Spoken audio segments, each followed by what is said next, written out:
నమస్కారం. సత్య తెలుగు టీవీ వార్తలకు స్వాగతం. ఆంధ్రప్రదేశ్ లో జర్నలిస్టుల రాయితీలకు చెల్లుచీటీ పడుతోంది.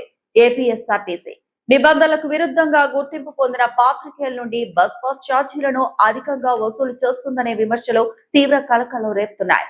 సాఫ్ట్వేర్ లో పాల సాగుతో క్షేత్రస్థాయిలో కండక్టర్లు జర్నలిస్టుల నుండి డబుల్ ఛార్జీలు వసూలు చేస్తున్న వైనంపై all India news paper employees federation అలాగే ఏపీజేయు తీవ్ర అసంతృప్తి వ్యక్తం చేస్తోంది.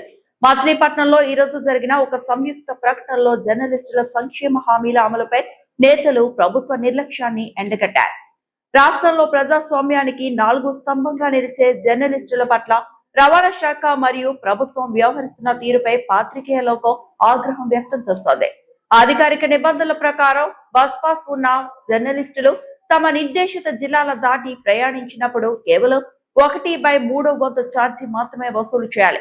కానీ క్షేత్రస్థాయిలో కండక్టర్లు ఏకంగా 2/3 వంతు ఛార్జీని బలవంతంగా వసూలు చేస్తున్నారని ఏపీజేయు ఆరోపించింది. టికెట్ మిషన్ల సాఫ్ట్వేర్ లో మార్పులు లేకపోవడమే దీనికి కారణమని కండక్టర్లు చెబుతుండటం వ్యవస్థలోని లోపాలను ఎత్తి చెబుతోంది. కేవలం రవాణా ఛార్జీల దోపిడీయే కాకుండా దశాబ్దాలుగా నలుగుతున్న జర్నలిస్టుల ఇళ్ల స్థలాలు, రిటైర్డ్ జర్నలిస్టుల పెన్షన్ల హామీలు నేటికి కాగితాలకే పరిమితమయ్యాయని ఏఎన్ఈఎఫ్ జాతీయ ఉపాధ్యక్షులు చెలాది పూర్ణచంద్రరావు, ఏపీజేయు అమరావతి రీజన్ అధ్యక్షుడు పొక్కులూరి సుబ్బారావు మండిపడ్డారు. కోవిడ్ సమయంలో నిలిపివేసిన రైల్వే రాయితీ పాసులను పునరుద్ధరించకపోవడం, టోల్ ప్లాజాల వద్ద ఛార్జీల మినహాయింపు అమలు కాకపోవడం జర్నలిస్టుల పట్ల ప్రభుత్వాలకున్న నిర్లక్ష్యానికి నిదర్శనమని వారు విమర్శించారు. అల్ప వేతనాలతో ప్రాణాలకు తెగించి రాత్రింబవళ్లు ఫీల్డ్ లో శ్రమించే చిన్న మీడియా సంస్థల జర్నలిస్టులకు ప్రభుత్వం వెంటనే చేయూత అందించాలని డిమాండ్ చేశారు.